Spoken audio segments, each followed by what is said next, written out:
Hello friends, good morning. আশা করি তোমরা সবাই সুস্থ আছো, ভালো আছো। মুর্শিদাবাদ জেলার ছোট্ট একটি গ্রাম থেকে আমি অর্পিতা আরুষ লাইভ ব্লগের নতুন একটি ভিডিওতে সকলকে অনেক অনেক স্বাগত। আর এদিকে দেখো, সকালবেলায় উঠে কিন্তু আগে শুনুকে আমি ভালো করে খাইয়ে নিয়ে ফ্রেশ করিয়ে নিয়েছি, ভালো করে কিন্তু ব্রাশ করিয়ে নিয়েছি। তারপর কিন্তু আমি ব্রাশ করছি। আর আজকে শুনো সকাল সকাল ঘুম থেকে উঠে গেছিলো। কেন জানো তো, কালকে না ও সকাল সকাল ঘুমিয়ে গেছিলো, বলতে কি ও সারাদিন ঘুমোয়নি, সেই জন্য ওকে সকাল সকাল খাইয়ে দাইয়ে ঘুম পাড়িয়ে দিয়েছিলাম। ওর ঘুম আসছিল সেই জন্য। তো সেই জন্য আজকে বেশ অন্য দিনের থেকে তাড়াতাড়ি উঠেছে। যেহেতু শীতকাল একটু লেটই হচ্ছে, তবুও অন্য দিনের থেকে অনেকটাই তাড়াতাড়ি উঠেছে। আগে যেমন উঠতো নর্মালি সেরকমই উঠেছে আজকে। জাস্ট এই কয়েকদিন থেকে ও বেশ লেট হয়ে যাচ্ছিলো, তো যেটা ভালোই হয়েছে। সেজন্য ওকে খাইয়ে দাইয়ে ব্রাশ করিয়ে ফ্রেশ করে নিয়েছি। তারপর কিন্তু আমি চলে এসেছি এখানে। এরপর আমি ভালো করে মুখটা মুছে নেবো, তারপর বিছানাটাকে তুলে নেব।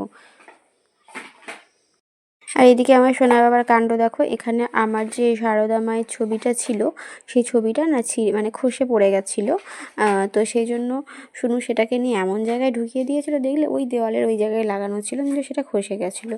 আর একটা জিনিস তোমাদেরকে দেখায়, আমি তোমাদেরকে একটা ভিডিওতে অনেক কম মাস আগে একটা ভিডিও দেখিয়েছিলাম। সেখানে তোমাদেরকে দেখিয়েছিলাম একটা আমার এটিএমের ছিল টেম্পোরারি। তো সেটা একটা কারণবশত দেখিয়েছিলাম, তো সেটা আমি তোমাদেরকে এখানে দেখিয়ে দিচ্ছি। কারণ যেহেতু সেখানে আমি দেখিয়েছিলাম আমার কোনো এটিএম নেই, টেম্পোরারি এটিএম ছিল। সেই মুহূর্তে আমি ব্যাঙ্গালোর গেছিলাম, তখনকার বেশ কিছু কথা তোমাদের সাথে আমার লাইফে শেয়ার করেছিলাম। তো সেখানে বলেছিলাম, তাই ভাবলাম এটা তোমাদেরকে শেয়ার করি। তো দেখলেই আগের যেটা ছিল সেটা আমার টেম্পোরারি ছিল, কোনো রকম নাম ছিল না। আর এই দেখো, এটা আমি এখন নতুন করেছি, এখানে আমার নাম রয়েছে। এটা আমার কিন্তু এখন এটা টেম্পোরারি নয়, এটা এই এটিএমটা। তো দেখতেই পাচ্ছ এখানে আমার নাম লেখা রয়েছে, বুঝতেই পারলে। বেশ অনেক কয়েক মাস আগেই হয়েছিল এই এটিএমটা, প্রায় পুজোর আগে। কিন্তু আমার তোমাদের সাথে শেয়ার করা হয়ে ওঠেনি, সেই জন্য এখন শেয়ার করে নিলাম।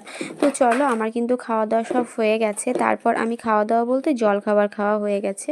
তারপর আমি ভাবলাম চেয়ারের মধ্যে বেশ কিছু কাঁচা জামা পড়েছিল, সেইগুলোকে আমি ভাঁজ করে আলনার মধ্যে তুলে নিই, নাহলে জায়গাটা দেখতে খুব বিচ্ছিরি লাগছে।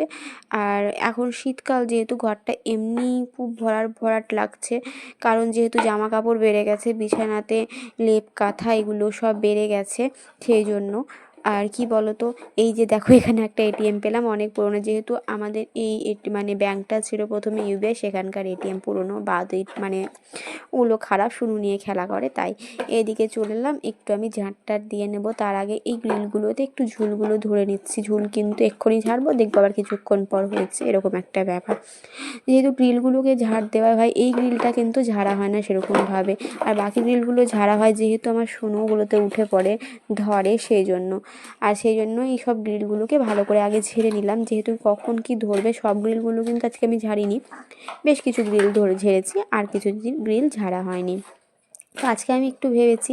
আর এখানে দেখো আমার সোনা বাবা লিখছে পেন্সিল দিয়ে দেওয়ালে, নানারকম জায়গায়। তো যাই হোক, আজকে আমি একটু ভেবেছি যে মাদের রুমটাকে একটু পরিষ্কার করব, কারণ আমার রুমটা বেশ পরিষ্কার মোটামুটি করা হয়েছিল। তো মাদের রুমটা পরিষ্কার এমনি আছে, কিন্তু তবুও তো ধুল এগুলো হয়, তাই না বলো?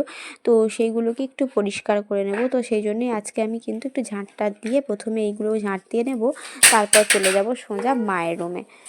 তো আজকে কি বলতো, যেহেতু কালকে সোনু একটু তাড়াতাড়ি ঘুমিয়ে গেছিলো, তোমাকে বলেইছিলাম। আর তার একটা কারণ আছে, সোনুর শরীরটা না তার আগের দিন খুব একটা ভালো ছিল না, কারণ সোনু হঠাৎ করেই সন্ধ্যের টাইমে 4বার পটি করেছিল। তো হঠাৎ কোনো কারণ ছাড়াই হঠাৎ করে সেদিন 4বার পটি করলো। তো আমি ভীষণ পরিমাণে ভয় পেয়ে গেছিলাম। আসলে কি বলতো, আমার সোনুর পটি হলে না আমি ভীষণ ভয় পাই। বাচ্চা ছেলেদের পটি হতে পারে হয়তো 1 দিন 2 দিন 3 দিন 4 দিন, খুব জোর 5 দিন, কোনো কারণবশত না এরকম পেটের কোনো প্রবলেম হলে হতেই পারে, কিন্তু সেরকম কোনো কথা নয়। কিন্তু তবুও আমার সোনুর লাইফে এমন এমন কিছু ঘটনা ঘটেছে, যার জন্য আমি ভীষণ ভয় পাই ওর কোনো পটি হলে। একবার জানো তো, আমার যখন ব্যাঙ্গালোরে ছিলাম না, সরি, আমার যখন ইনফেকশন হয় সোনু হওয়ার পরে, আমি যখন ওষুধ চালু করি, আমার ওষুধের থেকে ওর একটা ইনফেকশন, ও সেটা সহ্য হয় না সেই অ্যান্টিবায়োটিকগুলো। তারপর আমার ওষুধ চলাকালীন 5 দিনের মাথায় ওর পটি শুরু হয়, আমি যখন এখানেই ছিলাম তখন। তারপর ব্যাঙ্গালোর যাওয়ার পর অনেক রকম ডাক্তার এখানে দেখানো হয়েছিল, তবুও কিন্তু ঠিক হচ্ছিল না। তো তারপর ব্যাঙ্গালোর যাওয়ার পর ওখানে দেখিয়েই তারপর কিন্তু ওর বডিটা ঠিক হয়।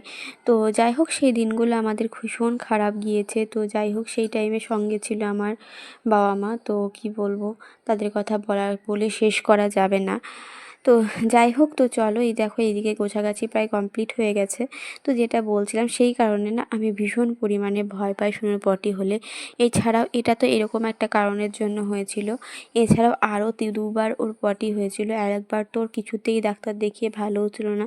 ভগবানের কাছে মানত করে মা দুর্গার কৃপায় সেই টাইমে আমার ভগবানের কৃপায় কিন্তু আমার সোনু সুস্থ হয়। আবার পটি হচ্ছিল ওরকম একটা, মানে কেউ ইচ্ছাকৃত আমার ছেলেকে অসুস্থ করেছিল। তো সে কথা নাই বা বললাম একটা শিশুকে। তো জীবনে যে অনেক কিছু ঘটে, তো সব কথা তো সব কিছু বলা যায় না। তো তোমরা আমার পাশে থেকো, এটাই একটা বলার কথা। আর যদি কখনো প্রয়োজন পড়ে, তো হয়তো তোমাদের সামনে আমার লাইফের বেশ কিছু ঘটনা আস্তে আস্তে শেয়ার করব। অনেক কিছুই তোমাদের সাথে শেয়ার করেছি, আস্তে আস্তে সব কিছুই শেয়ার করব। তো যাই হোক, এদিকে দেখো এই যে এখানে আমার সোনা বাবার কাণ্ড। এটাকে দেখো, আমার সোনা বাবা নিজে নিজে চার্জ দিয়েছে। কী বলবো আর বলো, ও ছোটো কী করবে। এদিকে আমি কিন্তু চুলটাকে তুলে নিচ্ছি, তারপর সোনুকে তেল টেল মাখিয়ে স্নান করাতে যাব। তো এই কারণে না সোনুর পটি হলে আমি ভীষণ পরিমাণে ভয় পাই। আর এদিকে দেখো আমাদের আজকে হচ্ছে মাটন। আমি কোনো সবজি নিইনি, মা একটা ছোট্ট করে একটু সবজি দিয়েছিল, বললো যে প্রথমে খা, তারপর অন্য মানে মাংস দিয়ে খাবি, মাটন দিয়ে খাবি। তো বন্ধুরা এদিকে দেখো আমি সোনুকে কিন্তু চলে এসেছি একটু লেবু খাওয়াবো বলে।